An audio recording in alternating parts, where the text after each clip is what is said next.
These are some of the things that Mother Teresa had said about God and about her belief system. So where I try to raise my thoughts to heaven, there is such convicting emptiness that those very thoughts return like sharp knives and hurt my very soul. Love the word, it brings nothing.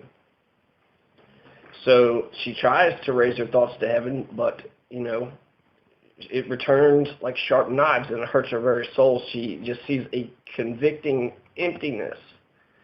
Here's another thing. I cling, I want. And there's no one to answer, no one on whom I can cling, no one alone. Where is my faith? Even deep down, right in there is nothing but emptiness and darkness. My God, how painful is this unknown pain? I have no faith. I dare not utter the words and thoughts that crowd in my heart and make me suffer untold agony. So many unanswered questions live within me, afraid to uncover them because of blasphemy. If there be a God, please forgive me. When I try to raise my thoughts to heaven, there is such convicting emptiness that those very thoughts return like sharp knives and hurt my very soul. I'm told God loves me, and yet the reality of darkness and coldness and emptiness is so great that nothing touches my soul. So just by those words right there, she's an atheist. She doesn't believe in God. She don't believe in the power of prayer. She also had said some comment about Jesus wasn't present in the Eucharist. And so therefore, she had quit praying. She didn't see the power of any of this stuff. Now, the person who actually tried to get her to become a saint, he presented all this, but he presented as she overcame her doubts. She had doubts, but then she overcame them. But this is right after she had established her missionary in Calcutta in India, or Kolkata, or however you want to say it now. But she's an atheist. Mother Teresa, the most venerated Catholic woman. Where's my faith? Where is it? I don't have faith. Even deep down, there's nothing but emptiness and darkness. If there be God, please forgive me. Such deep longing for God, repulsed, empty, no faith, no love, no zeal. What do I labor for? If there be no God, then there can be no soul. And if there be no soul, then Jesus, you're not true. And these letters are kept in the Archbishop's home. Eventually, they had, she was venerated as a saint today. Now, there's some problems with the way that you are created a saint. You have to have certain miracles, like magic tricks, miracles. And she had two. They found two miracles. They said that there was a guy in Brazil who, because she had inspired him, got rid of his brain tumors. And then there was a woman, a tribal woman in Bengali, a Bengali tribal woman, who they said they took a picture of Mother Teresa and put it on her stomach, and that got rid of her. Picture of Mother Teresa on Monica Bezra in 1998 on her stomach, and it cured her of stomach cancer. Now, her husband said it was a lie. Her husband said that never happened. A Brazilian man says that he was cured of having brain tumors. There was one guy I saw on a TV show that he had said that he had schizophrenia, but because of the power of her love and spirituality, whatever it was, he just had a transcendental moment. So these are miracles. But see, by advertising miracles as science, as medicine, people may forego necessary treatment, necessary medicine, because all they need is the power of God. A lot of times you'll have some of these children in these fundamentalist families who they say, we don't believe in man's medicine, so they don't take them to the doctor when they're sick. They just pray, and then they wind up dying. So, this is breeding ignorance. This is breeding stupidity. Right before Mother Teresa had died, she wanted all of her writings to be destroyed because of probably this very thing that she did not believe. She didn't believe in prayer and God and Jesus and any of this shit. And eventually, I guess some of the old clergy members got her back on board, but she didn't care. She realized that there's nothing out there. And, her thing, too, this is what Chris Hitchens' main point is, that she thought that the poor should accept their lot in life. If you're poor, accept your lot. That's who you are. That's where you're going to be. You're poor, you're sick, diseased, dying, you're a leper, you're on the outside, you're on the margin. Just accept that's where you're at. You're irrelevant. And her salvation to Jesus, it required their suffering. So they had to suffer. And you could tell by the way that a lot of these hospitals were run. They were not for modernization. They were not for having clean needles. For example, I've seen this story over and over again, but they would have the same needles There was serious medical negligence in her cultist camps and missionaries. She would get, millions in dollars, supposedly up to 1 billion. Her missions of charity was able to get $1 billion. And if you just take pictures, just look at pictures of her home of the dying, you could see she was eventually exposed, and they closed the home of the dying down after an article they ran. But just look at the pictures. It's very poor. There's not enough beds. There's sickness. There's no doctors. There's no nurses. The needles that they had were being reused. They washed it under tap water, and then they would reuse those exact same needles. So, that's dangerous. You're spreading diseases to everybody. Not only, there's AIDS, but there's tuberculosis and polio. There's a lot of diseases, when she was doing her missionary work. And she had enough money to rectify this, but the money didn't go towards making sure the poor had the proper equipment and the proper, very weird. Mother Teresa, she actually wasn't a mother. She had no kids. She was a very devout fundamentalist. Her name was Agnes. She never talked to her family. She left. When she left her family, she never talked to her mother or sister ever again. She died in 1997, age 87. She was born in Albania. She taught geography and some other classes in India, and she spoke like 5 languages too. 5 languages. So there's, to make her sort of as a whole person, because no wonder she had serious doubts in God. She's sitting there enjoying other people's suffering. She loved other people's suffering, so they didn't get the necessary medicine that they need, even though she had plenty of money in the bank, $50 million in the bank. She went to Haiti. She had affiliations with Peter Keating of the L&N scandal, and Baby Doc, and these people who stole money from the poor people of their countries or from elderly people. Keating stole money from 21,000 elderly people. She would take that money for her own causes. And some people say, I think I can let her off the hook a little bit if Hitler was to give some money for a charity that worked well. Well, how did they use that money? That becomes the next question. All right, you got the money from some horrible dictator that would sell the organs, harvest the organs of their own people after they would die. That was Baby Doc. He was selling their body parts. But it's up to her. She gets that money, then it's up to her to go, forward with where she wants to go. Well, if it's anything, look at what they did to Aristide. Aristide is the father of the Catholic Church. He was a priest in the Catholic Church, but they disowned him. They pretended like he had nothing. He actually cared about the people. Look at Romero. It seems like whenever the Catholics actually stand up and have a principled point, the church turns their back on them. So who did they back? They backed, Baby Doc. They backed those type of dictatorial regimes. So we might be able to excuse.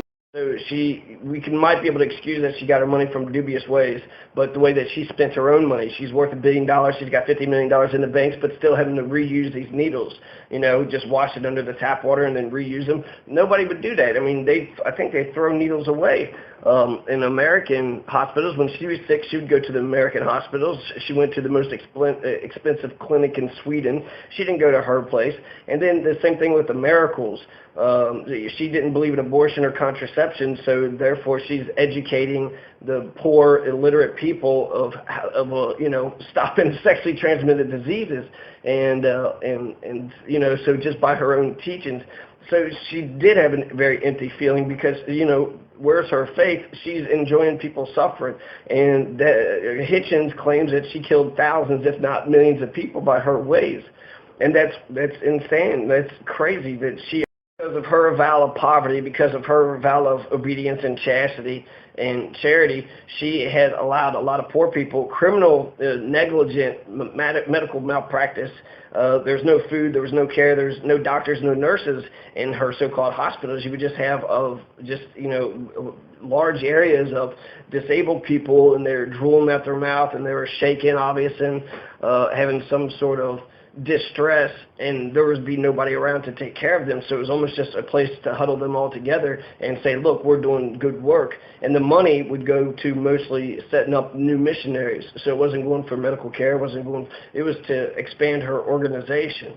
And so eventually she did, have a bunch of places that were built, but if they're not going to the right spot, she didn't try to cure poverty, she tried to bathe in poverty. She tried to just get around poor people so she would feel blessed. She was born in Macedonia. They say she's from Yugoslavia, and then she's an Albanian. But essentially, she loved people suffering, so she would bathe in poverty. She would just be around poor people, so she would feel, connected with God, because I guess apparently God went through poor people. But because she didn't try to alleviate their suffering, she tried to maintain their suffering. She tried to say, accept your lot in life. You're poor, you're diseased, this is where you're always going to be. Well, those are bad examples. Those are bad ways to live. You need to be strong. You need to get over your, ailments and your restrictions and barriers. You need power. You need money. You need to have a change in your conditions. But just saying, okay, fuck it, I'm poor, I'm just going to accept it. That's a mentality of a slave. So you accept that you're a slave and that you're a nobody, and you don't ever expect anything bigger or badder for yourself. Bigger or badder in a cooler way. You don't respect yourself. And so, to recap, Mother Teresa is she was beatified by miracles and then become a saint by miracles. Miracles, right? Just the magic of God was able to solve things. So that's how you become a saint, is through miracles. Well, if people are getting rid of brain tumors and stomach tumors, then that means that every time a doctor gets rid of those things, then they're making miracles. So people are doing miracles all the time. When you say a saint or make a holiday or say that there's a miracle, you're saying that the normal day practice of a doctor or a nurse being able to get rid of those tumors isn't as important, when it's just as important. So we cannot rely on miracles. She, like I said before, she bathed in the poor. She loved people's suffering. The poor needed to accept their lot in life. So by the miracles, by her own teaching, the illiterate and poor villages would forego necessary operations and or medicine. Talk about bloodshed. I mean, the amount of bloodshed that the Roman Catholic Church has done since 1096. Roman Catholic Crusaders slaughtered half the Jews in Worms, Germany. So half the Jews in one city just got wiped out. That's 1098, and then it just keeps on going. The right-wing Catholic Church for centuries, for nearly 1,000 years, were responsible for many deaths. So their oppression, their hierarchy is so complete that they don't care who they destroyed. They were murdering people straight up. Christopher Columbus come out of the Spanish Inquisition. You had the Roman Inquisition. You had Mussolini, Hitler, the Russian Tsars, the Ku Klux Klan. So a lot of these folks are taking Jesus and they're taking it into a whole different direction. But this is the problem with the Catholic Church. This is why we have the Protestant Reformation, why you had Martin Luther and all the Protestant versus Catholic sort of battles when they came over here, because it had been fighting for centuries. Hundreds of thousands of people were slaughtered in the Spanish Inquisition. The Roman Catholic armies butchered at least 900,000 Waldensian Christians of all ages during this 30-year period from 1540 to 1570. Roman Catholic Queen Mary I of England, a.k.a. Bloody Mary, attempts to bring England back under the yoke of papal tyranny. During her reign, nearly 300 men and women are burned at the stake. Her victims included bishops, scholars, and other Protestant leaders. St. Bartholomew's Day's massacre. French Roman Catholic soldiers began killing Protestants in Paris on the night of August 24, 1572. The soldiers killed at least 10,000 Protestants during the first 3 days. At least 8,000 more Protestants are killed as the slaughter spreads to the countryside. So, this is going to keep on happening till, Mussolini, until 1945. Roman Catholic Eutasia and Yugoslavia butchered hundreds of thousands of Yugoslav citizens, Serbs, Jews. And what if a person lived a life of Jesus, but they never had a miracle, right? They never created a miracle. What would happen to them then? So it's okay. She was actually, she was a penny pincher, right? So all that hatred of Jews, and then they're going to act like the stereotype of it. So there's dirty, unhygienic hospitals. She didn't help the poor people. She didn't increase their lot in life. She just give them a place to sleep. She would reject people that would knock on her doors and try to get people to go into her hospitals. They would only specifically go out and pick the ones that they wanted, and then and only certain people. And then once you got in, there was something about an operation. The guy needed an operation outside the thing, but they didn't allow them to leave. And so he wound up dying. He wound up dying in the home of the dying. Right? Home of the dying. That's what she opened, the home of the dying. So they're dying. They're slowly going to die and waste away to nothing. So I want to enjoy their suffering. This is not a very good woman. Now, she might have inspired people. Looked up some saints that were bad. Could they have beatified or sanctified somebody that was just totally evil? I didn't find, nothing came up right away, but there is a Saint Lucifer. I don't know if you knew that, but there's a Saint Lucifer. There's a Saint Robert Bellarmine. Now, he's fucked up, okay? He was born in 1542. You know, the Saint Robert Bellarmine is an Italian Jesuit cardinal of the Catholic Church. He was one of the most important figures in the Counter-Reformation. The Counter-Reformation. The Reformation was all about the Protestants saying it's time for us to do something different, for a change to happen. And so, you know, there's the Galileo affair. Galileo had to say that the sun revolved around the earth. He wasn't allowed to pursue science because it was against church doctrine. So this St. Robert Bellarmine, you know, because he was an important figure in the Counter-Reformation, that leads to war and that leads to people dying. And Bellarmine also had something to do with the Giordano Bruno. Giordano. He was an Italian Dominican friar, philosopher, mathematician, poet, and astrologer. He's celebrated for his cosmological theories, which even went further than the Copernican model. He proposed that the stars were distant suns surrounded by their own exoplanets, and raised the possibility that these planets could even foster life of their own, a philosophical position known as cosmic pluralism.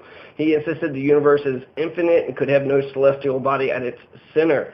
So the Roman Inquisition tried him for heresy because they said that he denied the Trinity, the divinity of Christ, the virginity of Mary, and transubstantiation.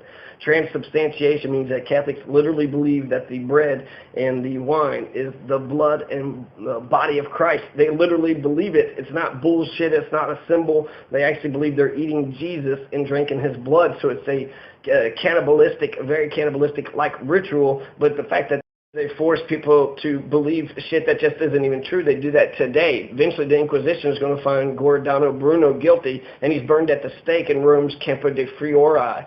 After his death, he gained considerable fame, being particularly celebrated by early 19th and early 20th century commentators who regard him a martyr for science. So, you know, Giordano Bruno, and then you have Galileo. Galileo eventually, in the 30s, about 10 years before his life, he said, fuck it, I'm actually going to write the truth, dialogue concerning the two chief world systems, and they kept him under house arrest for about 10 years for suspect of heresy until his death, until he died. So that's how Galileo had died, trapped in his own home and not being allowed to do his scientific studies. So Galileo changes the entire game in the Catholic Church. They fuck him over, and that's Saint Robert Bellarmine. Saint Robert Bellarmine was the one who got that one guy burned at the stake. Bellarmine saw somebody burnt at the stake. Burnt at the stake. Can you imagine somebody being burnt at the stake? How would you feel if you were being burnt or watching somebody being burnt at the stake just because they believed something different about the cosmos than what was written in the Bible, since they were fundamentalists? So, you know, with transubstantiation, they make you believe shit that ain't true. There's no tooth fairy. There's no Santa Claus. There's the historicity of Jesus is still in doubt. She's hanging out with all these horrible, fucking crappy people. And, you know, just overall, I think that Mother Teresa is a patsy. She is a great marketing tool for the Catholic Church. She was just an old woman who believed this bullshit and tried to do something good. But when she listened to the teachings that she had been taught, she felt empty. When she went out there, she felt empty. She didn't actually believe that she was helping anybody or raising anybody up to the lot. It was all for God and obedience to God. But eventually, she didn't like her own work. So she was doing shit that was adverse to the people. Did things that were adverse to people's success, disease and poverty, she felt was necessary. So they had to be diseased, they had to be poor, and they had to enjoy their suffering and accept their lot in life. So she could have killed thousands, if not millions of people with what she had done. And so she was an unwilling, unknowing patsy, thinking she was doing right and doing good because that's what everybody fucking believed in her time. And even when she was doubting all this, and she was basically an atheist, that's why I actually have some affinity for her, because she tried. She desperately tried to believe in God. She reached and tried to get it, but all she felt was knives coming to her saying there was nothing. So her own reasonable judgment, you know, she was like, oh, I don't even want to say this out loud. She was afraid of even saying it out loud. But she knew. And so because she had known that it was all bullshit, she knew that, you know, she felt very empty with everything that she was doing. So I think she's more of a pitiful creature of like, oh my God, look what the church would do to parade her around and tell poor countries to not use contraceptions. You're just spreading diseases, sexually transmitted diseases. And no abortions, then there might be some young mothers, you know, with a coat hanger in the alley. So, you know, I feel like the modernization, empowerment, not to enjoy other people's suffering, she did not do a good thing. She, you know, what she did caused untold amounts of suffering.